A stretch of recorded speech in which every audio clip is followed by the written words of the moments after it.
શ્રી કૃષ્ણ મિત્રો. Last time આપણે વાત કરતા હતા પી વિભાગના તત્વોની અંદર. ફરીથી આપણે ત્યાંથી સ્ટાર્ટ કરીએ. પી વિભાગના તત્વો.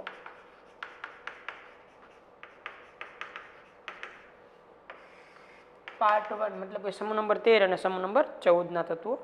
એમાં લાસ્ટ ટાઈમ આપણે સમૂહ નંબર 14 ના તત્વોની ચર્ચા કરેલી હતી, જેમાં સમૂહ નંબર 14 ના તત્વો ના ભૌતિક ગુણધર્મો, પ્રાપ્તિ સ્થાન, રાસાયણિક ગુણધર્મો અને લાસ્ટમાં આપણે થોડાક સંયોજનો વિશે વાત કરતા હતા, જેમાં છેલ્લે આઈ થિંક કદાચ આપણે વાત કરેલી હતી રાસાયણિક ગુણધર્મો વિશે વાત કરેલી હતી, બરાબર. અને મુખ્યત્વે એમાંથી જે બનતા સંયોજનો હતા એની થોડીક ચર્ચાઓ કરેલી હતી. સંયોજનો તો ન કહી શકાય, પણ અપરૂપો, કાર્બનના અપરૂપો વિશે ચર્ચા કરેલી હતી, બરાબર. તો આજના લેક્ચરની અંદર આપણે ફરીથી પી વિભાગની અંદર સમૂહ નંબર 14 ને આગળ વધારીએ, પણ હવે આપણે વાત કરીએ સંયોજનો વિશે, જેમાં આપણે સ્ટડી કરશું આજે કાર્બન અને સિલિકોનના સંયોજનો. કાર્બન અને સિલિકોનના સંયોજનો, જેમાં ફર્સ્ટ આપણે કાર્બનના બે ખૂબ જ અગત્યના સંયોજનો વિશે ચર્ચા કરશું કે જે આપણને વારંવાર 11-12 સાયન્સની અંદર ઉપયોગી બનતા હોય, બરાબર.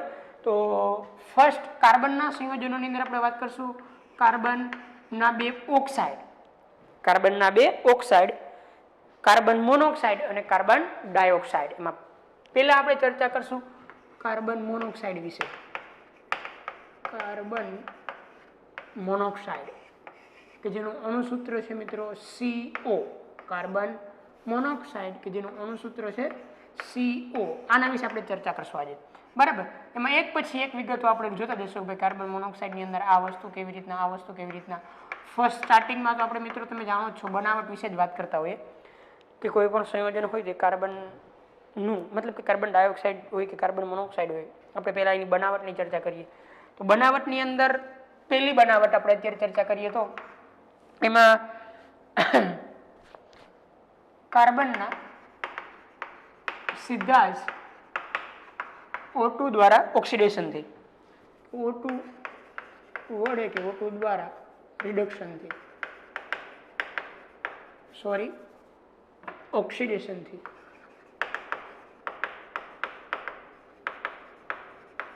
મિત્રો કાર્બનને જ્યારે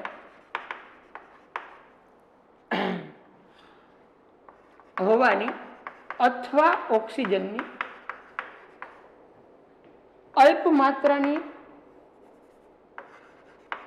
અલ્પ માત્રા સાથે બાળતા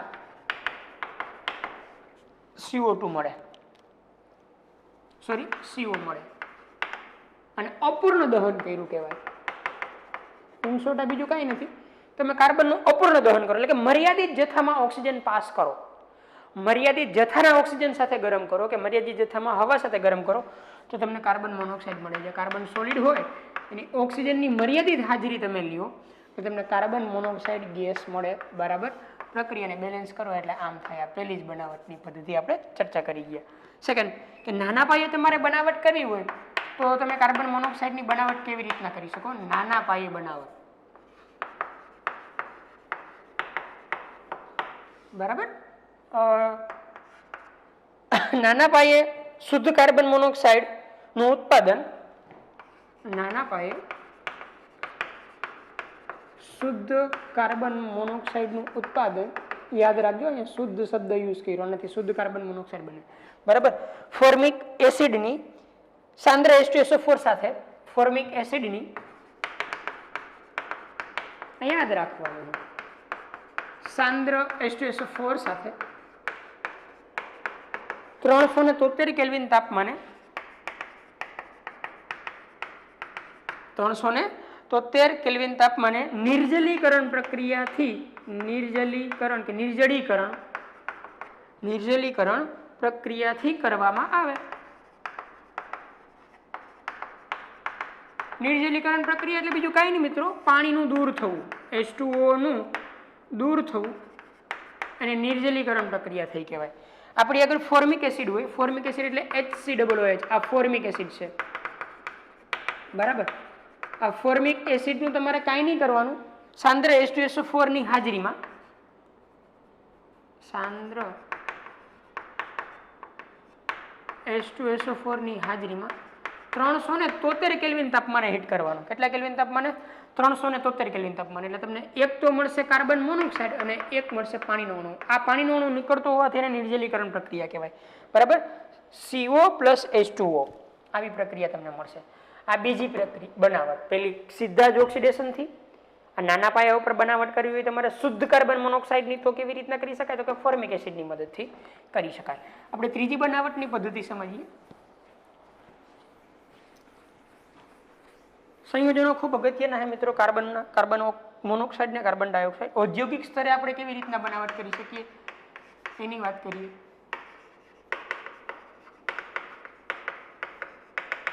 ઔદ્યોગિક સ્તરે બનાવટ. તો ભાઈ ઔદ્યોગિક સ્તરે આપણે કાર્બન મોનોક્સાઇડ ને બનાવવું હોય તો કેવી રીતના બનાવી શકાય?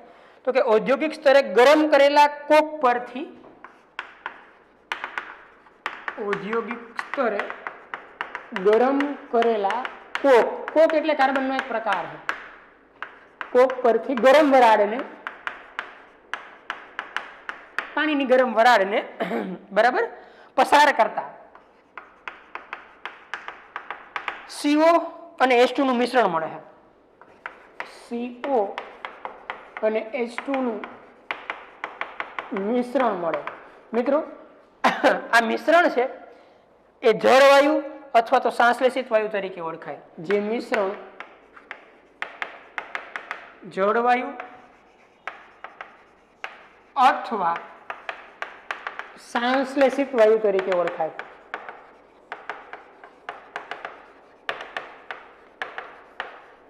ખાસ યાદ રાખજો. વોટર ગેસ પણ કહી શકાય અને જળવાયુ એટલે વોટર ગેસ અને શ્વાસલેશિત વાયુ એટલે સિન ગેસ. સાઇન ગેસ કયો કે સિન ગેસ કયો વોટેવર કયો બે સેમ છે. બરાબર? તો ઔદ્યોગિક સ્તરે જો તમારે જથ્થાબંધ કાર્બન મોનોક્સાઇડ બનાવવો હોય તો આવી રીતના બનાવી શકાય કે કાર્બન કે જે કોક સ્વરૂપમાં છે. બરાબર? થોડુંક એનું એક સ્વરૂપ આપ્યું છે. એને તમે વોટરની વરાળ સાથે હીટ કરો બહુ ઊંચા તાપમાને મિત્રો 473 થી 1273 કેલ્વિન તાપમાને. 1273 કેલ્વિન તાપમાને આટલા ઊંચા તાપમાને તમે હીટ કરો એટલે તમને CO ગેસ પ્લસ H2 ગેસનું મિશ્રણ મળે. CO પ્લસ H2 ગેસનું એક મિશ્રણ મળે. આ મિશ્રણ આખું જળવાયુ તરીકે ઓળખાય. એકલો કાર્બન મોનોક્સાઇડ જળવાયુ નથી કે એકલો હાઇડ્રોજન જળવાયુ નથી. CO પ્લસ H2 નું જે મિશ્રણ છે મિત્રો એ જળવાયુ તરીકે ઓળખાય. રેડી? ખાસ યાદ રાખજો. ખૂબ અગત્યનો ક્વેશ્ચન વારંવાર કોમ્પિટિટિવ એક્ઝામમાં પૂછે કે નીચેનામાંથી કયું મિશ્રણ જળવાયુનું છે અથવા તો જળવાયુ તરીકે ઓળખાય છે. હજી આમાં જ આપણે ડિટેલમાં વાત કરીએ તો જો આ પ્રક્રિયામાં પાણીના બદલે હવાનો ઉપયોગ કરવામાં આવે, જો આ પ્રક્રિયામાં જો મિત્રો પાણીના બદલે હવાનો ઉપયોગ કરવામાં આવે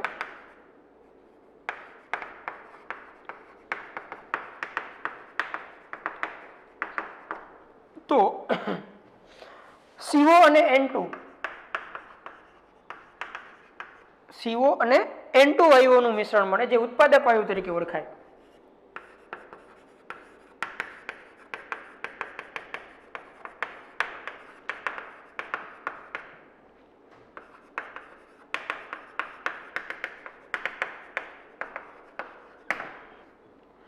આ મિશ્રણ છે એ ઉત્પાદક વાયુ છે. અહીંયા સાઇન ગેસ યાદ ન રાખતા, ખાલી વોટર ગેસ એટલું યાદ રાખજો.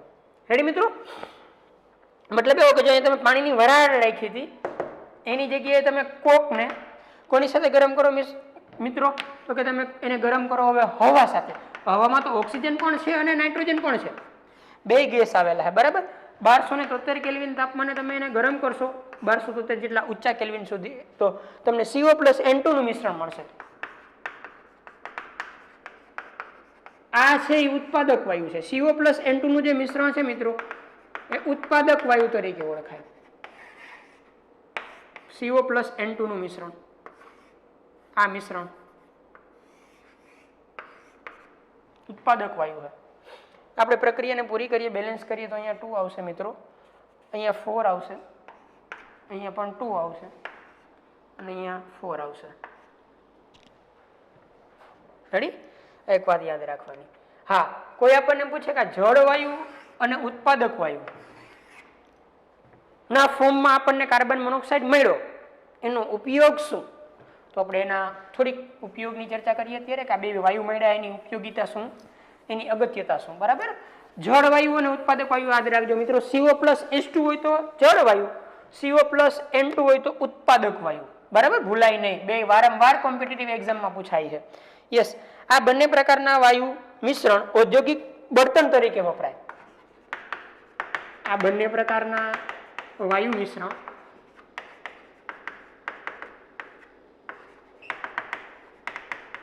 ઔદ્યોગિક બળતણ તરીકે વપરાય. ઔદ્યોગિક પ્રક્રિયાઓ હોય તો એમાં બળતણ તરીકે આ બે કામના છે, ખૂબ જ વધારે માત્રામાં ઉર્જા આપે છે. બરાબર?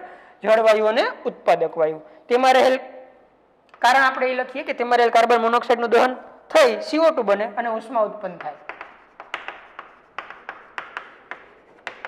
તેમાં રહેલ કાર્બન મોનોક્સાઇડનું દહન થઈ CO2 બને અને ઉષ્મા ઉત્પન્ન થાય. ઉષ્મા ઉત્પન્ન થાય એટલે બળતણ તરીકે ઉપયોગી છે. કારણ કે આમાં કાર્બન મોનોક્સાઇડ છે, અપૂર્ણ દહનથી મળ્યો. તમે એનું હજી દહન કરશો, હજી ઓક્સિડેશન થઈ શકશે કાર્બન ડાયોક્સાઇડની અંદર અને હજી વધારે માત્રામાં તમે એમાંથી ઉર્જાનું ઉત્પાદન કરી શકો.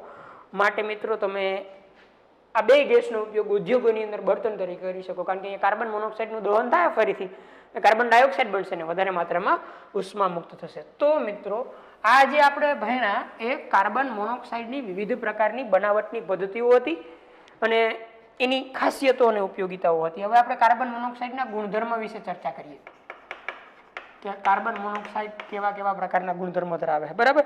તો પહેલો જ ગુણધર્મ આપણે એની અંદર લખશું મિત્રો, રંગવિહીન, વાસવિહીન અને પાણીમાં મહદ અંશે અદ્રાવ્ય વાયુ છે. રંગવિહીન, વાસવિહીન અને પાણીમાં મહદ અંશે અદ્રાવ્ય વાયુ છે. અને અલ્પદ્રાવ્ય પણ કહી શકાય.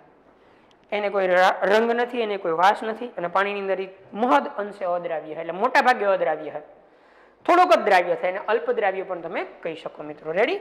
તે પ્રબળ રિડક્શન કરતા है.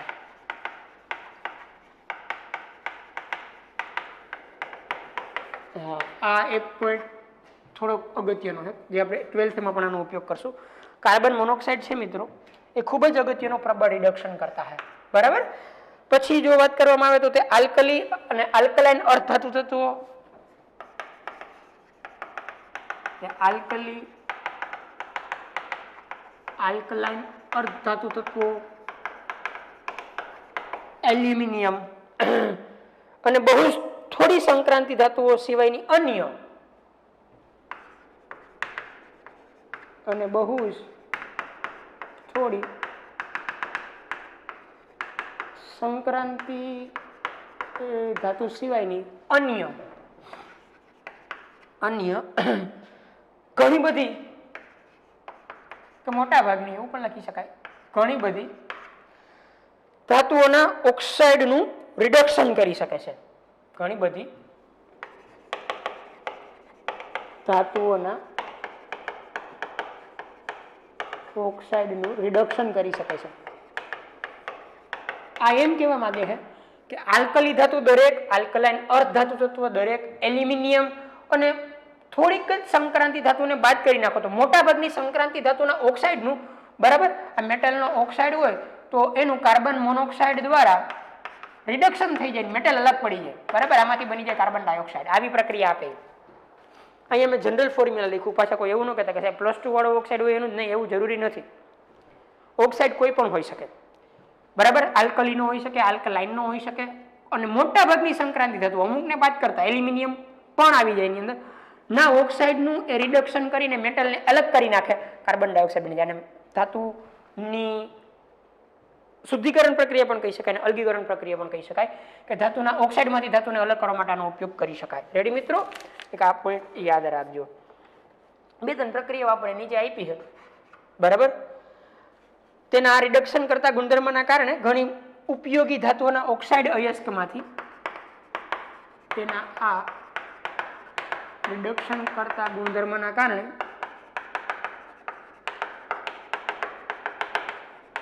ઘણી ઓક્સાઇડ ધાતુ અયસ્કમાંથી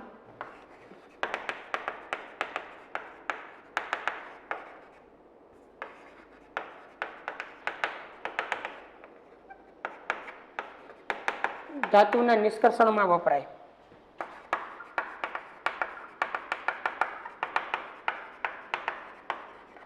અયસ્ક એટલે ખનિજ, કાચી ધાતુ. અયસ્ક એટલે બીજું કાંઈ નહીં, ખનિજ, કાચી ધાતુ. એમાંથી અલગ કરવા માટે, ધાતુને અલગ કરવા માટે તમે ઉપયોગ કરી શકો. એને બે ત્રણ એક્ઝામ્પલ આપ્યા. મેં કીધું આ એની જનરલ રિએક્શન છે. Fe2O3 સોલિડ હોય તો એની કાર્બન મોનોક્સાઇડ વડે રિડક્શન પ્રક્રિયા કરવામાં આવે, થોડુંક ઊંચા તાપમાને એને ધગાવવામાં આવે તો એ તમને આપે Fe solid plus CO2 gas. પ્રક્રિયાને બેલેન્સ કરી લેવાની. અહીંયા 2 આવશે, બરાબર, અને સામેની સાઈડ 3 આવશે. સેમ વસ્તુ તમે આવું ZNO માટે પણ લખી શકો કે zinc oxide solid carbon monoxide gas સહેજ ઊંચા તાપમાને તમે હીટ કરશો મિત્રો, એટલે એ તમને આપશે ઝિંક સોલિડ, આ એ સોલિડ જ છે, plus carbon dioxide gas, plus carbon dioxide gas. મિત્રો રેડી? તો આવી રીતના તમે ધાતુના અયસ્કમાંથી, ઝિંકના કે આયર્નના કે એવા મોટા ભાગના ઓક્સાઇડમાંથી તમે ધાતુને અલગ કરી શકો, બરાબર. રિડક્શન કરતા તરીકે આ યુઝફુલ છે.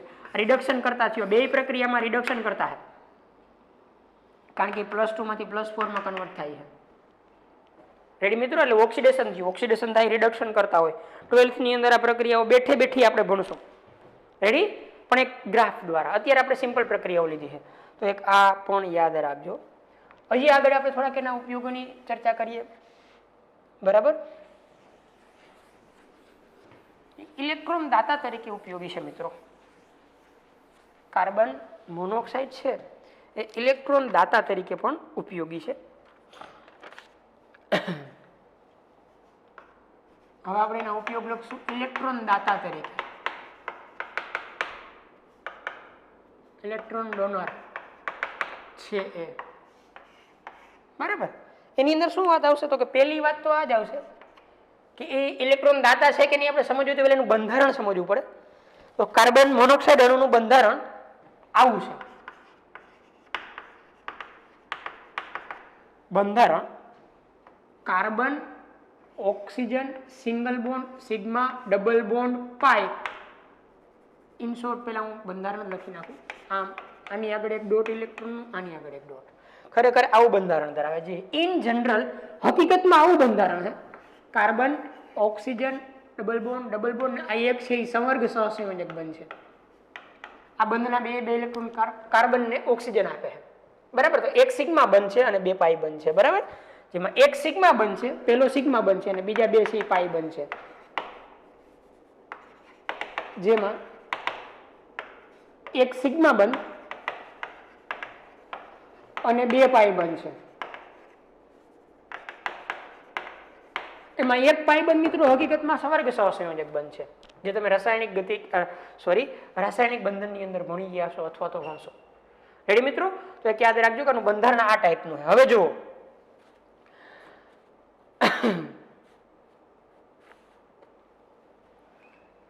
આ બંધારણની અંદર કાર્બન આગળ એક ઇલેક્ટ્રોન યુગ્મ છે, જે ઓક્સિજનની સરખામણીમાં સરળતાથી આપી શકાય, કારણ કે ઓક્સિજનની વિદ્યુત ઋણતા વધારે છે. એટલે ઓક્સિજન પોતાનું ઇલેક્ટ્રોન યુગ્મ દાન કરવાનું વલણ નહીં ધરાવે, પણ આ કાર્બન ઉપર જે ઇલેક્ટ્રોન યુગ્મ છે મિત્રો એ સરળતાથી દાન થઈ શકશે અને લુઈસ બેઝ તરીકે વર્તશે. અહીંયા હું લખીશ કે ઓક્સિજનની સરખામણીમાં કાર્બન પર રહેલ અબંધકારક ઇલેક્ટ્રોન યુગ્મ, એટલે આ અબંધકારક ઇલેક્ટ્રોન યુગ્મ સરળતાથી દાન થશે, માટે તે લુઈસ બેઝ તરીકે વર્તે છે. આ લુઈસ બેઝ છે, લુઈસ બેઝ તરીકે વર્તે છે. It is Louis base. શા માટે લુઈસ બેઝ? તો કે આ અબંધકારક ઇલેક્ટ્રોન યુગ્મ છે કાર્બનનું, એ સરળતાથી દાન થઈ શકે એવું છે. રેડી મિત્રો? જ્યારે તેને કેટલીક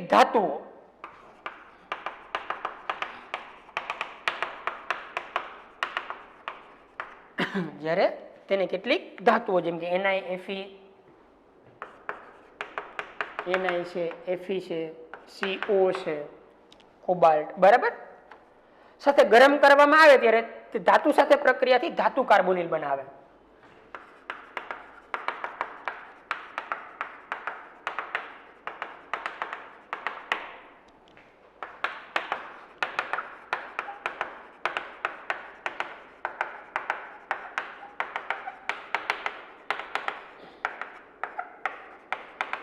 હવે જે અબંધકારક ઇલેક્ટ્રોન યુગ્મ કાર્બન આગળ હતું એ ઇલેક્ટ્રોન યુગ્મ ધાતુને દાન કરી દે, એની સાથે ચોક્કસ પ્રકારના સંયોજન બનાવે જેને ધાતુ કાર્બોનિલ સંયોજનો કહેવાય. જે ધાતુ કાર્બોનિલ સંયોજનો વિશે હું થોડીક વાત કરું મિત્રો, તો એ કંઈક આવા ટાઈપના હોય. ધારો કે અમારે નિકલ છે તો એની સાથે 4 ટાઈમ્સ કાર્બન મોનોક્સાઇડ ગેસ ઊંચા તાપમાને જોડાય, અને તાપમાન પણ હું તમને લખી દઉં તો 333 થી 343 કેલ્વિન તાપમાન સુધી લગભગ હોય. 333 કેલ્વિન થી 343. આમાં થોડો ઘણો કે બીજી બુકમાં આડાવડો ફેરફાર હોય તો એને કંઈ કન્સિડર કરવાની જરૂર નથી, લગભગ તો આટલું જ હોય. તો NiCO4 ટાઈપનું એક સંકીર્ણ બનાવે. આ એક સંકીર્ણ સંયોજન છે. આને કહેવાય નિકલ ટેટ્રાકાર્બોનિલ. હા, પદ્ધતિનું નામ છે મોન્ડ કાર્બોનિલ પદ્ધતિ, જે હું તમને હમણાં ઉપયોગમાં લખાવીશ. પછી Fe હોય તો એ 5 કાર્બન મોનોક્સાઇડના અણુ સાથે ઊંચા તાપમાને જોડાઈ શકે અને FeCO5 બનાવે, જેને કહેવાય આયન પેન્ટાકાર્બોનાઇલ. આયન પેન્ટાકાર્બોનિલ. આયન પેન્ટાકાર્બોનિલ. ખાલી ઊંચું તાપમાન લખવાનું છે કે બહુ જાજુ યાદ રાખવાની જરૂર નથી. કોબાલ્ટ હોય મિત્રો તો એ 6 કાર્બન મોનોક્સાઇડના અણુ સાથે જોડાઈ શકે ઊંચા તાપમાને અને CO6 બનાવે. જો જુઓ મિત્રો, આ કોબાલ્ટ છે, O નાનો છે, આ O કેપિટલ છે એટલે એ કાર્બન મોનોક્સાઇડ છે. CO6 બનાવે જેને કહેવાય કોબાલ્ટ હેક્સાકાર્બોનિલ. કોબાલ્ટ હેક્સાકાર્બોનિલ. નિકલ હારે 4 કાર્બન મોનોક્સાઇડ જોડાઈ શકે, આયન હારે 5, કોબાલ્ટ હારે 6. બરાબર, એક વાત યાદ રાખજો. અને બીજા નામે પણ લખવું હોય તો તમે લખી શકો. એ બીજા નામ આવા થાય. આનું બીજું નામ થાય ટેટ્રાકાર્બોનિલ નિકલ 0. ટેટ્રાકાર્બોનિલ નિકલ 0 એનું IUPAC છે. અહીંયા પેન્ટાકાર્બોનિલ આયન 0. બરાબર, લખી દઉં. પેન્ટાકાર્બોનિલ આયન 0. 0 એની ઓક્સિડેશન સ્ટેટ છે. આ બધામાં મેટલ 0 ઓક્સિડેશન સ્ટેટમાં છે. અહીંયા થશે હેક્સાકાર્બોનિલ કોબાલ્ટ 0. હેક્સાકાર્બોનિલ કોબાલ્ટ 0. આ એના સામાન્ય નામ છે. આ યાદ રાખો તો કોઈ પ્રોબ્લેમ નથી. આ IUPAC કેમ આવ્યા એ પછી 12th ની અંદર આવશે, અત્યારે યાદ રાખવાનું. ટેટ્રાકાર્બોનિલ નિકલ 0, પેન્ટાકાર્બોનિલ આયન 0, હેક્સાકાર્બોનિલ કોબાલ્ટ 0. રેડી? હવે સંયોજનો બની શકાય. આ એક ખાસ પદ્ધતિ છે મિત્રો. આ પદ્ધતિનું નામ છે મોન્ડ કાર્બોનિલ પદ્ધતિ. મોન્ડ કાર્બોનિલ પદ્ધતિ, જે નિકલના શુદ્ધિકરણ માટે વપરાય, પણ હું ઉપયોગોમાં લખાવીશ. મોન્ડ કાર્બોનિલ પદ્ધતિ જે નિકલના શુદ્ધિકરણ માટે વપરાય, પણ અત્યારે આપણે ચર્ચા નહીં કરીએ. રેડી? કમ્પ્લીટ મિત્રો, આગળ વધીએ. થોડીક હજી એક લાક્ષણિકતા હું તમને સમજાવું કે ઇલેક્ટ્રોન દાતા તરીકે હોવાથી કઈ પ્રકારનો ગેરફાયદો કરે છે. આ એનો ફાયદો છે કે ઇલેક્ટ્રોન દાતા તરીકે વર્તતો હોવાથી ડાયરેક્ટ મેટલ હારે જોડાઈ જાય છે અને મેટલ કાર્બોનિલ પ્રકારના અગત્યના સંયોજનો આપે છે. મિત્રો, કાર્બન મોનોક્સાઇડ ઝેરી છે. કાર્બન મોનોક્સાઇડ ઝેરી છે. ઝેરી શા માટે છે એ સમજીએ. કાર્બન મોનોક્સાઇડની વધુ ઝેરી પ્રકૃતિ તેની હિમોગ્લોબિન સાથે સંકીર્ણ સંયોજન બનાવવાની ક્ષમતાના કારણે હોય છે. વધુ ઝેરી પ્રકૃતિ તેની હિમોગ્લોબિન સાથે સંકીર્ણ સંયોજન બનાવવાની પ્રકૃતિ છે. મિત્રો, કાર્બન મોનોક્સાઇડ છે એ હિમોગ્લોબિન સાથે જોડાય અને એક સંકીર્ણ સંયોજન બનાવે છે. અને એ સંકીર્ણ સંયોજનની હું તમને લાક્ષણિકતા બતાવું કે જે સંકીર્ણ સંયોજન હિમોગ્લોબિન સાથે બનાવે કેટલું ખતરનાક છે. આ સંકીર્ણ રુધિરમાં રહેલા ઓક્સી હિમોગ્લોબિન સંકીર્ણ કરતા આ સંયોજન બ્લડ રુધિરમાં રહેલા ઓક્સિજન હિમોગ્લોબિન કે ઓક્સી હિમોગ્લોબિન સંકીર્ણ સંયોજન કરતા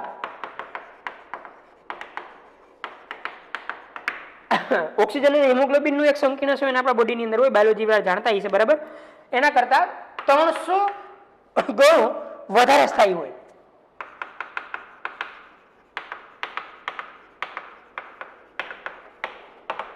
હા, એના કારણે શું થાય તો કે જે રક્તમાં રહેલા હિમોગ્લોબિન દ્વારા શરીરમાં થતા ઓક્સિજનના વહનને રોકી દે, જે રક્ત દ્વારા શરીરમાં થતા ઓક્સિજનના O2ના વહનને રોકે અને વ્યક્તિનું મૃત્યુ પણ થઈ શકે આમાં બરાબર, જેથી વ્યક્તિ પરિણામે મૃત્યુમાં પરિણમી શકે.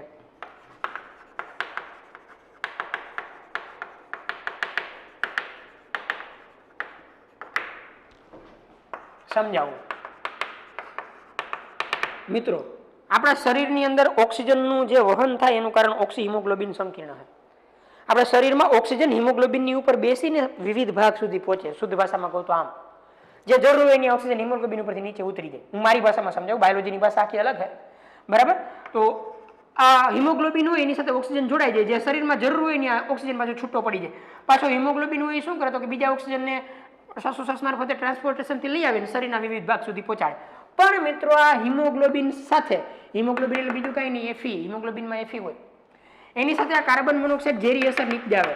કારણ કે 5 વખત કાર્બન મોનોક્સાઇડ એફી સાથે જોડાઈને FeCO5 પ્રકારનું એક સ્ટેબલ સંકીર્ણ બનાવે, ખૂબ સારી સંકીર્ણ બનાવે બરાબર. હવે શું થાય તો કે જે હિમોગ્લોબિન ઓક્સિજનને લઈ આવતો હતો અને શરીરના વિવિધ ભાગ સુધી પહોંચાડતો હતો હિમોગ્લોબિન, એ હિમોગ્લોબિન સાથે કાર્બન મોનોક્સાઇડ જોડાઈ ગયો ને એટલું બધું સ્થાયી સંકીર્ણ બન્યું કે હવે તૂટે એમ જ નથી. એટલે એટલો હિમોગ્લોબિન શરીરમાંથી યુઝલેસ થઈ ગયો. હવે તો કે હિમોગ્લોબિન ઓછું થયું તો શ્વાસોશ્વાસ ઘટશે, પહેલા ગુંગળામણ થાય, મુંજારો વરે, વ્યક્તિ બેહોશ થાય અને પછીનું મૃત્યુ પણ થઈ શકે જો એની સારવાર કરવામાં ન આવે તો. આ બીજું કાંઈ નથી મિત્રો, એવી રચના છે કે જે આપણે જૂના જમાનામાં ટેપ રેકોર્ડર આવતા એમાં જે ઓલી પટ્ટી આવતી આવી નાની એવી પટ્ટી ચમકતી, એ પટ્ટી એટલે આ મેગ્નેટિક ટેપ જેવી રચના બનાવી દઈએ શરીરમાં. આ મેગ્નેટિક ટેપ છે. આપણે જે ઓલી ટેપ રેકોર્ડરની અંદર કેસેટો આવતી એમાં જે પટ્ટી નીકળતી, એ પટ્ટી એટલે આ FeCO5 એવી રીતના આપણા શરીરમાં બનવા માંડે, જેથી કરીને શ્વાસોશ્વાસ અટકી જાય. ઓક્સી હિમોગ્લોબિન સંકીર્ણ કરતા 300 ગણું વધારે સ્થાયી છે. મતલબ કે આ સંકીર્ણ સંયોજન છે ઓક્સિજનનું હિમોગ્લોબિન સાથે એના કરતા 300 ગણું સ્થાયી હોવાથી પછી આગળ કાંઈ કામકાજ કરી શકે નહીં. યાદ રાખજો મિત્રો, મતલબ કે તૂટે નહીં તો એટલો યુઝલેસ થાય. કમ્પ્લીટ? હા, તો એક વાત આ યાદ રાખવાની છે મિત્રો. હવે હું થોડાક ઉપયોગ લખાવી દઉં. ઝેરી શા માટે છે સમજાઈ ગયું. કાર્બન મોનોક્સાઇડ કારણ કે શરીરમાં રહેલા હિમોગ્લોબિન સાથે ઓક્સી હિમોગ્લોબિન સંકીર્ણ કરતા 300 ગણું સ્થાયી સંકીર્ણ બનાવે છે, તૂટતું નથી, જેથી કરીને ઓક્સિજનનો ફ્લો ઓછો થાય, અટકી જાય અને વ્યક્તિનું મૃત્યુ પણ થઈ શકે. ક્લિયર? ઉપયોગોમાં તો પહેલા તો હું લખાવીશ કેટલીક ધાતુના ઓક્સાઇડમાંથી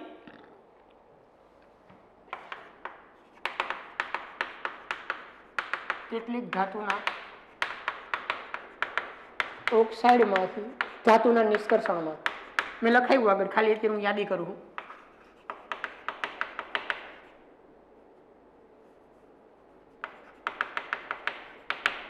ધાતુના ઓક્સાઇડમાંથી ધાતુનું નિષ્કર્ષણ કરવું હોય તો એ ઉપયોગી છે બરાબર. એના પછી અશુદ્ધ નિકલમાંથી શુદ્ધ નિકલ મેળવવા માટેની મોન્ડ કાર્બોનિલ પદ્ધતિમાં અશુદ્ધ નિકલમાંથી શુદ્ધ નિકલ મેળવવા માટેની મોન્ડ કાર્બોનિલ પદ્ધતિમાં. તો તમે કહો સાહેબ એ ન સમજાણું, હું સમજાવું. નિકલ હોય સોલિડ ફોર્મમાં, આ ધારો કે અત્યારે અશુદ્ધ છે, 12માં આવશે પણ અત્યારે હું કહી દઉં થોડું.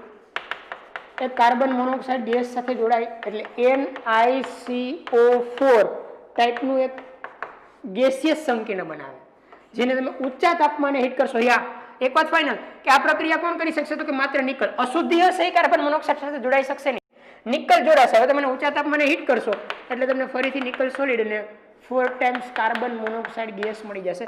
આ જે નિકલ મળશે હવે એ શુદ્ધ હશે, કારણ કે અહીંથી નિકલ હતો એટલું જ આની સાથે જોડાણું હતું, અશુદ્ધિ તમને પડી રહી. અશુદ્ધિ કાર્બન મોનોક્સાઇડ સાથે પ્રક્રિયા આપતી નથી. તો કાર્બન મોનોક્સાઇડ સાથે માત્ર ને માત્ર કોણ જોડાયેલું રહ્યું હતું કે નિકલ. તો નિકલ હવે આ એવું એક સંકીર્ણ સંયોજન છે, બાષ્પ અવસ્થામાં હોય, વેપર ફેઝમાં હોય, ગેસિયસ સ્ટેટમાં હોય, કે જેને ઊંચા તાપમાને હીટ કરો એટલે ડીકમ્પોઝ થાય, વિઘટિત થાય અને તમને શુદ્ધ નિકલ આપે. બરાબર, આવી રીતના શુદ્ધિકરણ કરી શકાય. એટલે કોઈને શંકા હોય તો એનું સમાધાન છે. ઔદ્યોગિક ક્ષેત્રે કાર્બન મોનોક્સાઇડ તમે જાણો છો બળતણ તરીકે ઉપયોગી છે. ઔદ્યોગિક ક્ષેત્રે તે જળવાયુ અને ઉત્પાદક વાયુ તરીકે બળતણમાં ઉપયોગી છે. આ બધું આપણે સ્ટડી કરી ગયા, ખાલી આપણે યાદી બનાવીએ, લિસ્ટ બનાવીએ કે કઈ કઈ જગ્યાએ ઉપયોગી છે. બરાબર. ટેપ રેકોર્ડર બનાવતી મેગ્નેટિક ટેપની બનાવટમાં ઉપયોગી છે. ટેપ રેકોર્ડરની મેગ્નેટિક ટેપ બનાવવા ઉપયોગી છે. મેં કીધું છે કે મેગ્નેટિક ટેપ એટલે બીજું કાંઈ નહીં, આયન પેન્ટાકાર્બોનેલ. આયન પેન્ટાકાર્બોનેલ એની બનાવટની અંદર ઉપયોગી છે. બરાબર. પછી મિથાઇલ આલ્કોહોલ અને ફોર્મિક એસિડ જેવા સંયોજનોની બનાવટમાં ઉપયોગી છે. મિથાઇલ આલ્કોહોલ આ યાદ રાખવાનું, અને ફોર્મિક એસિડ જેવા સંયોજનોની બનાવટમાં ઉપયોગી છે.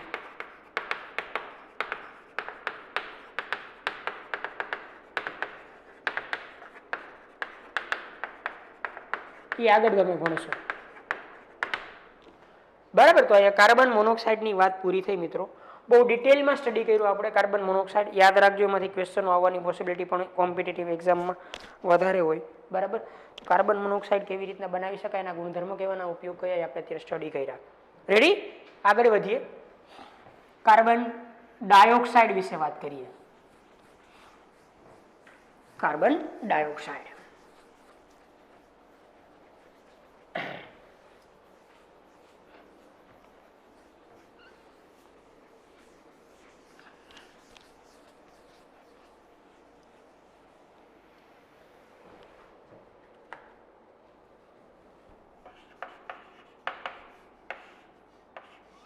CO2 carbon dioxide.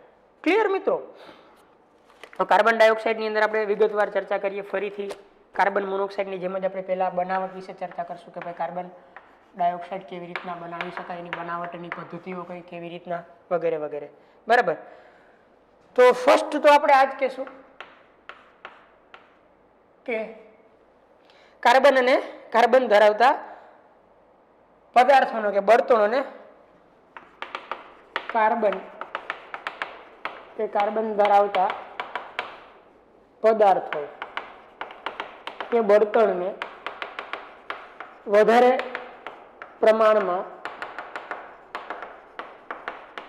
હવા કે O2ની હાજરીમાં બાળતા સંપૂર્ણ દહનથી CO2 મળે. ઓલો અપૂર્ણ દહન હતું, આ સંપૂર્ણ દહન છે. બરાબર. સંપૂર્ણ દહન થાય અને આપણને CO2 મળે. કાર્બન સોલિડ હોય, બહુ વધારે પ્રમાણમાં ઓક્સિજનની હાજરી રાખો તમે તો ડાયરેક્ટ CO2 ગેસ મળે, કાર્બન ડાયોક્સાઇડ ગેસ. અથવા તો એનું કોઈ સંયોજન હોય કે કોઈ બળતણ હોય, CH4, એ સંયોજન પણ કહી શકાય અને બળતણ પણ કહી શકાય, કારણ કે એ LPG નું એક કન્ટેન છે, મિથેન છે. આ મિથેન બરાબર હવાની હાજરીમાં બાળવામાં આવે, ઊંચા તાપમાને બાળવામાં આવે ટૂંકમાં, તો તમને આપશે CO2 gas plus 2H2O gas.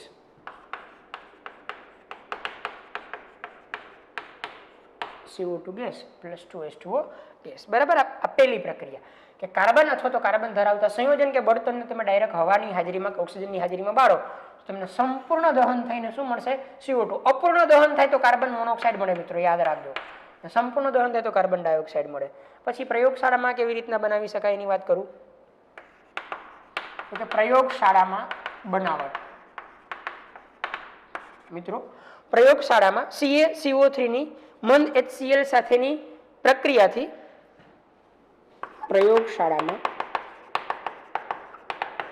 CaCO3 ની મંદ HCl સાથેની પ્રક્રિયાથી CO2 બનાવવો વધારે સરળ છે, વધારે અનુકૂળ છે, સરળતાથી બની જાય, એમ અનુકૂળતાથી બની જાય. કોની? તો કે કેલ્શિયમ કાર્બોનેટની મંદ HCl સાથેની પ્રક્રિયા. કેલ્શિયમ કાર્બોનેટ સોલિડ હોય મિત્રો, એની તમે મંદ HCl છે કે જે જલીય દ્રાવણ સ્વરૂપે છે કે ગેસિયસ ફોર્મમાં છે, વોટ એવર યુઝ કરી શકાય, ગેસિયસ ફોર્મ લીધો અહીંયા, એ સાથે પ્રક્રિયા કરો મિત્રો, અને ઊંચા તાપમાને હીટ કરો, ગરમ કરો, ને તૂટે અને તમને મળે CaCl2 solid. CaCl2 calcium chloride plus CO2 gas plus H2O liquid.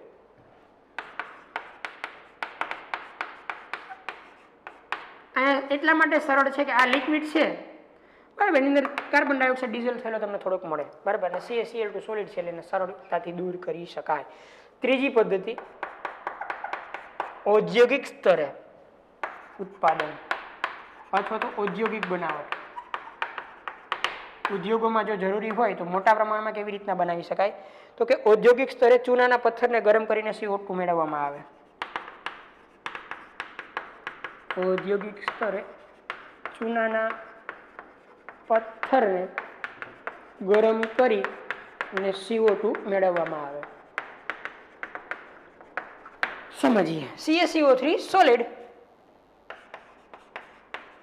Calcium carbonate, ચૂનાનો પથ્થર એટલે કેલ્શિયમ કાર્બોનેટ, ઊંચા તાપમાને હીટ કરશો 1200 થી 1600 એટલે calcium oxide solid plus carbon dioxide gas. ઔદ્યોગિક સ્તરે આ પદ્ધતિ વધારે યુઝફુલ છે, કારણ કે કાર્બન ડાયોક્સાઇડ ગેસ બને ભેગું બહાર નીકળી જાય. તો 3 બનાવટની પદ્ધતિ આપણે સમજ્યા અત્યારે. એક તો એને ડાયરેક્ટ દહનથી, બીજું પ્રયોગશાળામાં કેવી રીતના બનાવી શકાય, અને ઔદ્યોગિક સ્તરે જો તમારી ક્યાંય જરૂરિયાત હોય મોટા પ્રમાણમાં, ઔદ્યોગિક સ્તરે એટલે મોટા પ્રમાણમાં, તો તમે એને આ પદ્ધતિ દ્વારા બનાવી શકો. મિત્રો રેડી? આગળ વધીએ. બનાવટ પૂર્ણ થઈ છે અહીંયા. હવે આપણે ચર્ચા કરીએ ગુણધર્મો વિશે, કે કાર્બન ડાયોક્સાઇડ કેવા ગુણધર્મો ધરાવે છે.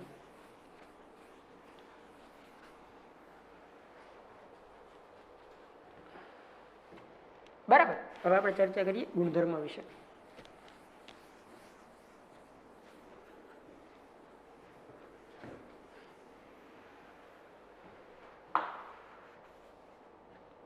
ફર્સ્ટ આવશે રંગવિહીન વાસવિહીન વાયુ.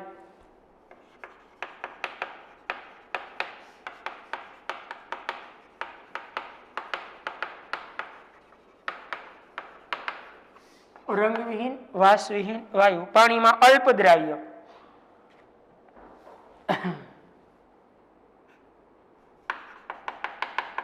પાણીમાં અલ્પદ્રાવ્ય, પૂર્ણ દ્રાવ્ય નથી મિત્રો એ. બરાબર, જે જૈવ રાસાયણિક અને ભૂ રાસાયણિક દ્રષ્ટિએ વધારે મહત્વ ધરાવે છે. જે જૈવ રાસાયણિક અને ભૂ રાસાયણિક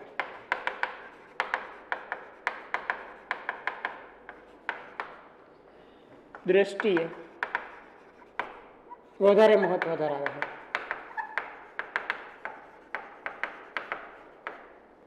બસ ખાલી યાદ રાખવાનું. હવા કરતા 1.5 ગણો ભારે છે મિત્રો, ભારે વાયુ છે.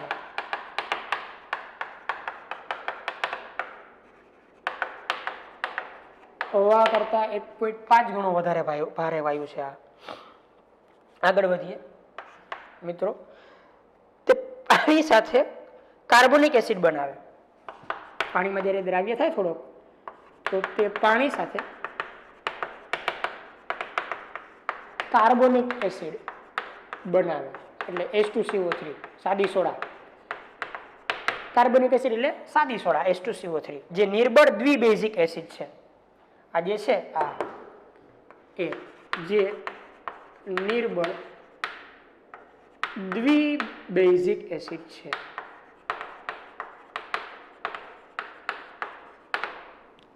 જે કાર્બોનિક એસિડ બન્યું એ દ્વિબેઝિક એસિડ છે, અને H2CO3 નું બે તબક્કામાં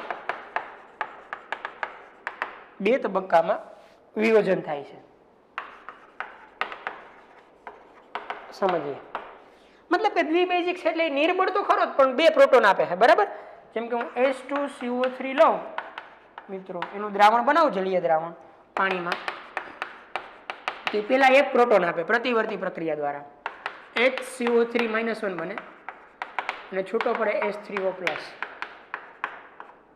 આને કહેવાય બાયકાર્બોનેટ આયન. હવે આ બાયકાર્બોનેટ આયન જે છૂટો પડ્યો મિત્રો તો ફરીથી પાણી સાથે આયનીકરણ પામે, વિયોજન પામે અને આપે તમને કાર્બોનેટ CO3 2- અને H3O પ્લસ. ઇન શોર્ટ બે પ્રોટોન એક સાથે નીકળી જતા નથી, ક્રમશઃ એક પછી એક પ્રોટોનનું દાન થાય. પહેલા બાયકાર્બોનેટ આયન મળે, પછી બાયકાર્બોનેટ ફરીથી પાણી સાથે તમે ટૂંકમાં પાણી સાથે વિયોજન પામશે અને ફરીથી તમને કાર્બોનેટ આયન મળશે અને H3O પ્લસ હાઇડ્રોનિયમ આયન મળશે જે એસિડિકતા માટે જવાબદાર છે. આના કારણે સાદી સોડા અથવા તો કાર્બોનિક એસિડ એસિડિક છે. રેડી મિત્રો, આગળ વધીએ. હજી એક આપણે અગત્યની ચર્ચા કરીએ આની અંદર જ.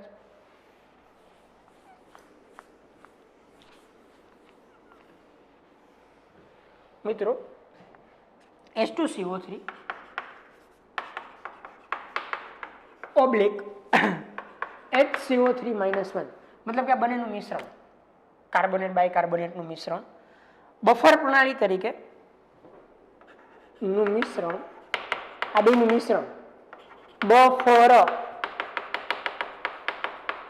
પ્રણાલી તરીકે, જો બરફ નથી બફર है, બફર પ્રણાલી તરીકે રુધિરની પીએચ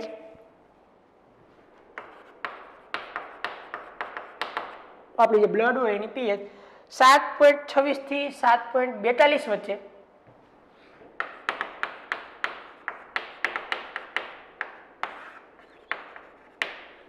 નિયંત્રિત કરે છે. બફર એટલે બીજું કાંઈ નહીં મિત્રો, એક એવું દ્રાવણ કે જેની પીએચ અચળ હોય. બફર એટલે એક એવું દ્રાવણ કે જેની પીએચ અચળ જળવાઈ રહેતી હોય. તમે એમાં થોડુંક પાણી નાખો, તમે થોડુંક એસિડ નાખો, થોડુંક બેઝ નાખો, છતાં પણ એની પીએચ ન બદલે એવા દ્રાવણોને બફર દ્રાવણ કહેવાય. જે હું ડિટેલમાં તમને સંતુલન ચેપ્ટરમાં સ્ટડી કરાવીશ કે ભાઈ બફર દ્રાવણો કેવી રીતના બનાવી શકાય વગેરે વગેરે વગેરે. અત્યારે એટલું યાદ રાખવાનું કે બફર દ્રાવણો કે બફર પ્રણાલી એટલે એવી પ્રણાલી કે જેમાં થોડુંક એસિડ, થોડુંક બેઝ કે થોડુંક પાણી નાખવામાં આવે તો એની પીએચ ન બદલાય. આપણા બ્લડની અંદર જે રુધિરની પ્રણાલી છે એમાં એક આ બફર આવેલું છે H2CO3/HCO3- બેનું મિશ્રણ છે. બરાબર, એ તમે ભણશો એટલે ઓટોમેટિક સમજાઈ જશે. એ બ્લડની પીએચને કોન્સ્ટન્ટ જાળવી રાખે 7.26 થી. એ ખરેખર કોનું બનેલું હોય તો કે ખરેખર H2CO3 અને NaHCO3 નું બનેલું હોય, પણ આપણે એને નથી લખ્યું, આયનના ફોર્મમાં લખ્યું હોય. એટલે હું આવું લખું એટલે તમે સમજી જશો. હવે 12th વાળા ઓટોમેટિક સમજી જશે કે આ બફર થઈ ગયું હોય. ક્લિયર? આ બફર પ્રણાલી આપણા શરીરની અંદર બ્લડની પીએચ કોન્સ્ટન્ટ રાખવા માટે ઉપયોગી છે. પછી આગળ વધીએ તો એની અંદર CO2 એસિડિક સ્વભાવના કારણે આલ્કલી સાથે જોડાઈને ધાતુના કાર્બોનેટ બનાવે છે. એસિડિક તો છે જ. એસિડિક સ્વભાવના કારણે આલ્કલી ધાતુ સાથે જોડાય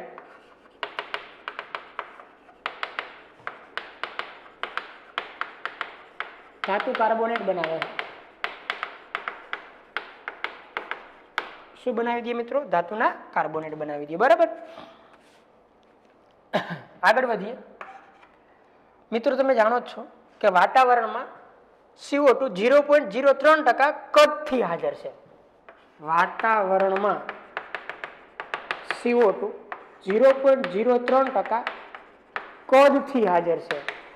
મતલબ એવો થયો કે તમે 100 ml જેટલી હવા લ્યો, 100 સેન્ટીમીટર ક્યુબ જેટલી હવા લ્યો, તેમાંથી 0.03 સેન્ટીમીટર ક્યુબ જેટલો તમને એમાંથી કાર્બન ડાયોક્સાઇડ મળે. બરાબર, હા, જે વાતાવરણમાંથી પ્રક્રિયાથી દૂર થાય છે અને પ્રકાશ સંશ્લેષણ તરીકે ઓળખાય. હવે આ જે વાતાવરણમાં 0.03% જેટલો કદથી હાજર છે તે વાતાવરણમાંથી દૂર થાય અને પ્રકાશ સંશ્લેષણની પ્રક્રિયામાં વપરાય.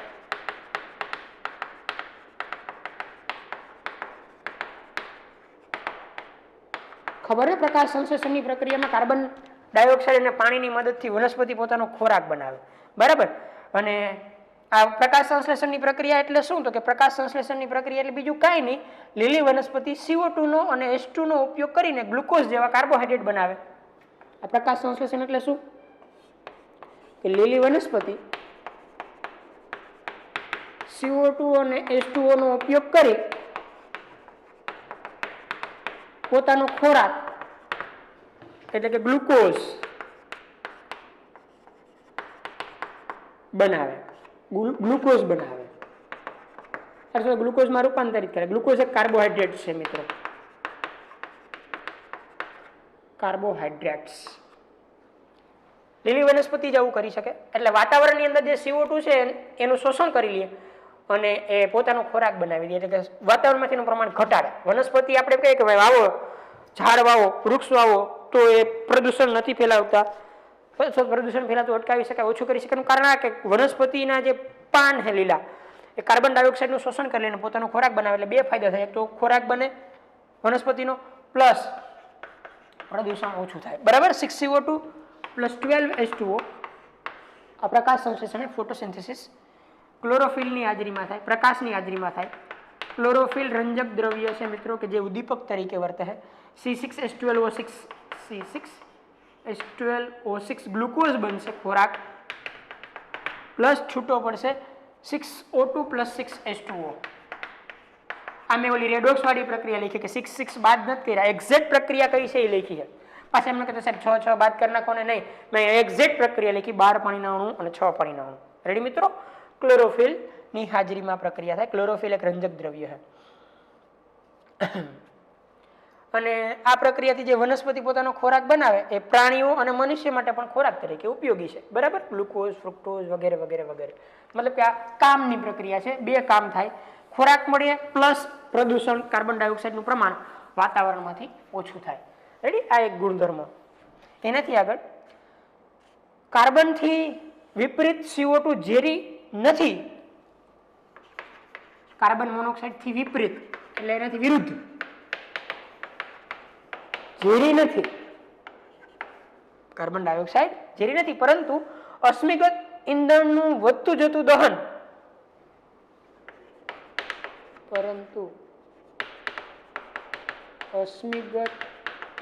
બળતણનું વધતું જતું દહન. અશ્મિગત બળતણ એટલે કાર્બન ધરાવતા બળતણ નું વધતું જતું દહન તથા સિમેન્ટ ઉત્પાદનમાં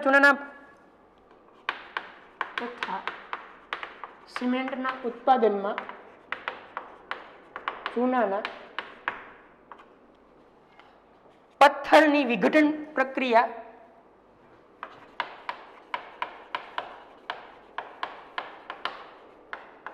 હાલમાં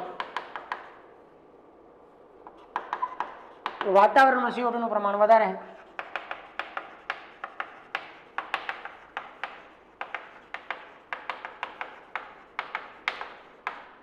મિત્રો તમે જુઓ છો સિમેન્ટ બહુ લોટસો પ્રમાણમાં અત્યારે આપણે જરૂરી છે, તો બહુ બને છે. તો બને છે માંથી તો કે એની સિમેન્ટની બનાવટે કરાવીને હમણાં જ દીધું કે કેલ્શિયમ કાર્બોનેટ તૂટે તો કાર્બન ડાયોક્સાઇડ બને. એ પદ્ધતિથી અને અશ્મિગત બળતણથી આપણે વાહનની અંદર ધૂમ બળતણોનો ઉપયોગ કરીએ જ છીએ. બરાબર. ઇન્ડસ્ટ્રીની અંદર પણ ધૂમ થાય છે. તો એનાથી ધુમાડા છે એમાં કાર્બન ડાયોક્સાઇડ વધારેમાં વધારે પ્રમાણમાં અત્યારે વાતાવરણમાં મુક્ત થાય છે. બરાબર. જે ગ્રીન હાઉસ અસર વધારે છે, ગ્રીન હાઉસ અસર વધારે છે. એ આપણે ડીપમાં સમજશું આગળના ચેપ્ટરમાં. અને વાતાવરણમાં તાપમાનમાં વધારો થાય છે. તેથી વાતાવરણના તાપમાનમાં વધારો થાય છે. મિત્રો જોજો, કાર્બન ડાયોક્સાઇડ એ ગ્રીન હાઉસ વાયુ છે. કાર્બન ડાયોક્સાઇડ ગ્રીન હાઉસ વાયુ છે. એનો મતલબ એવો કે કાર્બન ડાયોક્સાઇડ થી ગ્રીન હાઉસ અસર થાય છે. મતલબ એવો કે કાર્બન ડાયોક્સાઇડ થી પૃથ્વીનું સરેરાશ તાપમાન વધતું જાય છે વાતાવરણનું. બરાબર. એક વાત એ કેવી રીતના વધે આપણે આગળના ચેપ્ટરમાં સ્ટડી કરશું ત્યારે આવું યાદ રાખવાનું કે મોટા પ્રમાણમાં કાર્બન ડાયોક્સાઇડ ઉત્પન્ન થતું હોવાના કારણે વાતાવરણની અંદર કાર્બન ડાયોક્સાઇડનું પ્રમાણ વધવાથી એક પૃથ્વીના વાતાવરણનું સરેરાશ તાપમાન પ્રતિ વર્ષે વધતું જાય. જે અસરને ગ્રીન હાઉસ અસર કહેવાય, જે આપણા માટે નુકસાનકારક અસર છે મિત્રો. રેડી. હવે આપણે વાત કરીએ ઉપયોગો વિશે. કાર્બન ડાયોક્સાઇડના ઉપયોગો કયા કયા છે?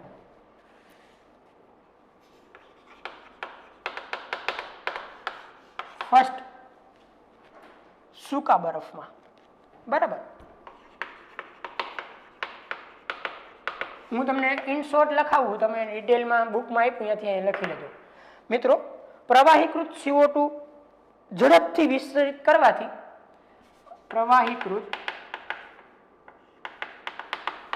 CO2 ને ઝડપથી વિસ્તૃત કરવાથી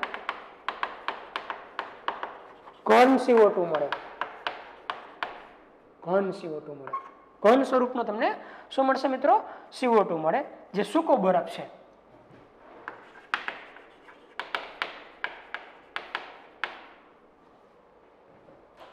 હકીકતમાં તો પ્રવાહીકૃત પણ હોઈ શકે. નહીંતર ખરેખર જનરલ પ્રક્રિયા આમ હોય કે CO2 ગેસ હોય ને એટલે સીધો જ ઠારી દે તો ડાયરેક્ટ CO2 સોલિડ બની જાય. હકીકતમાં રિએક્શન આવી હોય, પણ અહીંયા પ્રવાહીકૃત કરે તો કોઈ પ્રોબ્લેમ નથી. પ્રવાહીકૃત કરે તો પછી ઝડપથી વિસ્તૃત કરવો પડે. ઝડપથી વિસ્તૃત કરવામાં આવે તમને ઘન CO2 મળે છે. ઘન CO2 છે મિત્રો, એને સૂકો બરફ કહેવાય, ડ્રાય આઈસ. બહુ પૂછાય એક્ઝામમાં, સૂકો બરફ એટલે શું? CO2 ગેસ કે CO2 સોલિડ કેવું લખ્યું હોય? CO2 સોલિડ મિત્રો, સૂકો ગેસ છે. બરાબર. આ સૂકો બરફ આઈસ્ક્રીમ અને બરફ આચ્છાદિત ખાદ્ય પદાર્થો માટે પ્રશિક્ષક તરીકે વપરાય. આ સૂકો બરફ આઈસ્ક્રીમ અને બરફ આચ્છાદિત ખાદ્ય પદાર્થો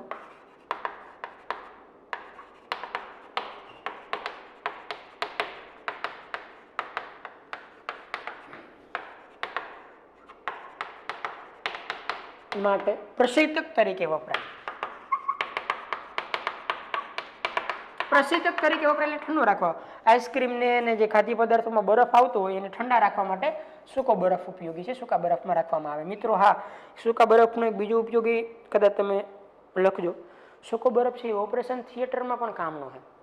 જ્યારે શરીરની અંદરથી વધારે પ્રમાણમાં બ્લડ નીકળતું હોય, સર્જરી કરવામાં આવી હોય, બરાબર, તો એ શરીરની અંદર બ્લડને રોકવા માટે, બ્લડને થીજવી દેવા માટે, જમાવવા માટે સૂકા બરફનો એની ઉપર લેપ લગાડવામાં આવે એટલે બોડીની અંદરથી બ્લડ નીકળતું બંધ થાય. આ ઓપરેશન થિયેટરની અંદર પણ સૂકો બરફ કામનો હોય. મિત્રો મેડિકલ ફિલ્ડમાં પણ સૂકો બરફ ખૂબ ઉપયોગી છે. બરાબર. અને જે લોકો દાઝી ગયેલા હોય એને પણ સૂકા બરફની ટ્રીટમેન્ટ આપવામાં આવે, યાદ રાખજો. પછી નરમ પાણીમાં આપણે સમજીએ. નરમ પાણીને કાર્બોનેટ યુક્ત કરવા માટે CO2 વાયુને દબાણ હેઠળ પાણીમાં ઓગળવામાં આવે. નરમ પાણીને કાર્બોનેટ યુક્ત બનાવવા માટે CO2 વાયુને ઊંચા દબાણે પાણીમાં પસાર કરવામાં આવે, દાખલ કરવામાં આવે. જે કઈ ગયું સાદી સોડા, ટૂંકમાં એટલે સોડા વોટર બનાવવામાં.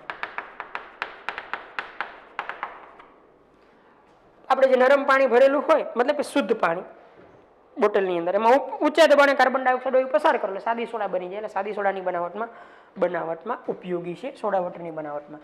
પછી આવશે અગ્નિશામક તરીકે.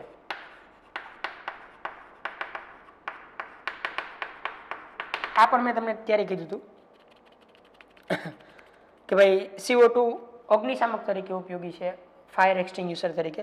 હવા કરતા વજનમાં ભારે હોવાથી, દહન પ્રક્રિયામાં મદદરૂપ ન થતો હોવાથી, બે કારણ. અગ્નિશામક તરીકે શા માટે વપરાય? તો કે હવા કરતા વજનમાં ભારે હોવાથી અને દહન પ્રક્રિયા માટે મદદરૂપ ન હોવાથી.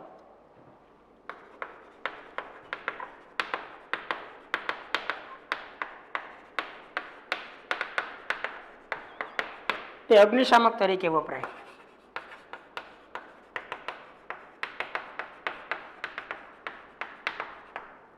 બે કારણ. હવા કરતા થોડોક વજનમાં ભારે છે, મને લખ્યું 1.5 ગણો, અને દહન પ્રક્રિયાને મદદરૂપ ન થતો હોવાથી તેનો ઉપયોગ આપણે અગ્નિશામકની અંદર કરી શકીએ.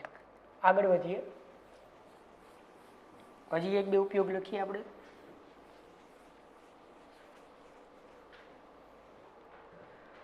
યુરિયાના ઉત્પાદનમાં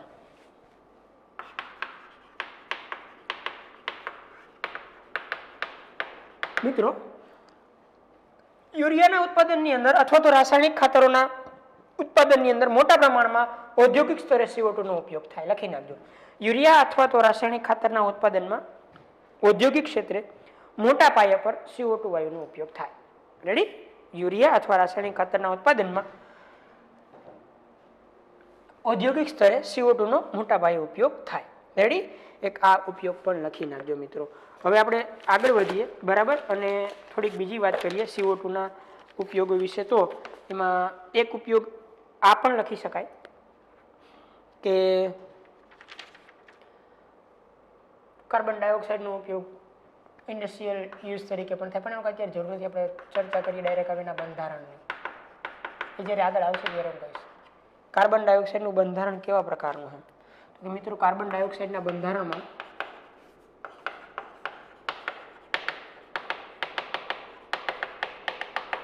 પી પાઈ બંધ હાજર છે. ખૂબ અગત્યની વાત છે. કયો બંધ હાજર છે મિત્રો? પી પાઈ બંધ. જો કાર્બન ડાયોક્સાઇડનું બંધારણ ખરેખર આવું હોય, carbon double bond oxygen double bond oxygen, આની ઉપર પણ એક લોન પેર, આની ઉપર પણ એક લોન પેર, બરાબર? આવી રીતના હજી એક લોન પેર હશે, આવું બંધારણ હોય. આ એક બંધ છે એ સિગ્મા બંધ છે, અને એક બંધ છે પી પાઈ બંધ. આ બંધ પણ પી પાઈ બંધ, પાઈ બંધ છે પણ પી પાઈ બંધ. એક બંધ સિગ્મા પેલો, અને બીજો બંધ જે કાર્બન અને ઓક્સિજનની વચ્ચે છે એ પાઈ બંધ છે, જે પી પાઈ છે. મતલબ આની પી કક્ષક, આની પણ પી કક્ષક ઓવરલેપિંગ કરે, આની પણ પી કક્ષક, આની પણ પી કક્ષક ઓવરલેપિંગ કરે. હા, જેમાં કાર્બનનું સંકરણ sp છે, આનું સંકરણ sp છે, sp, બરાબર? અને આકાર રેખીય છે, દ્વિધ્રુવીય ચાકમાત્રા શૂન્ય છે. તમે જોઈ શકો આકાર તો રેખીય જ દેખાય છે આપણને, અને દ્વિધ્રુવીય ચાકમાત્રા શૂન્ય. આ યાદ રાખવાનું. કાર્બનનું સંકરણ sp, આકાર રેખીય, દ્વિધ્રુવીય ચાકમાત્રા શૂન્ય. દ્વિધ્રુવીય ચાકમાત્રા એટલે શું? રાસાયણિક બંધનમાં આવશે, બરાબર? શૂન્ય હોય, બરાબર? આ યાદ રાખવાનું. 2 સિગ્મા બંધ અને 2 પાઈ બંધ, આ યાદ રાખવાનું. આમાં 2 સિગ્મા બંધ છે અને 2 પાઈ બંધ છે, અને આ બંધારણો મિત્રો સંસ્પંદનકૃત હોય. કાર્બન ડાયોક્સાઇડનું જે બંધારણ છે એના સંસ્પંદનના સૂત્રો આપણે લખીએ તો લખાઈ ગયું આટલું. હવે હું એના સંસ્પંદનના સૂત્રો લખીશ. કાર્બન ડાયોક્સાઇડના સંસ્પંદન સૂત્રો, બરાબર? એમાં 2 સૌથી વધારે સ્થાયી હશે, જેમાં બંધારણ 2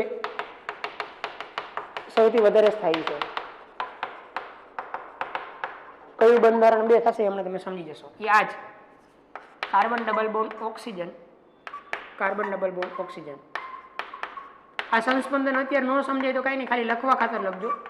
આમાં એવું થાય મિત્રો કે આ ઓક્સિજન અહીંયા એક ઇલેક્ટ્રોનનું દાન કરશે, બરાબર? ને આવો બંધ બનાવશે. ઓક્સિજન અહીંયા એઝ ઇટ ઇઝ, અહીંયા 2 બંધ હતા, એક બંધ વધારાનો બન્યો, અને દાન કર્યું, આની પર પોઝિટિવ ચાર્જ આવશે, આને ઇલેક્ટ્રોન મેળવેલ, આની પર નેગેટિવ ચાર્જ આવશે. એક આ વાત યાદ રાખવાની. રેડી મિત્રો? સેમ વસ્તુ, આ ઓક્સિજન જો દાન કરે તો આવું બંધારણ મળે કે આ ઓક્સિજન જો ઇલેક્ટ્રોનનું દાન આ બાજુ કરે તો આમ ઓક્સિજન હવે એની આગળ એક જ લોન પેરીએ, 2 બંધ હતા, ત્રીજો બની જાય, આની પર નેગેટિવ ચાર્જ, આની પર પોઝિટિવ ચાર્જ, અને આ એઝ ઇટ ઇઝ કે એ બાજુ આપણે કંઈ હળી કરી નથી. આ ઇલેક્ટ્રોન દાન થાય આમ તો આ બંધારણ મળે, અને આ ઇલેક્ટ્રોન જો અહીંયા દાન થાય તો મને આ બંધારણ મળે.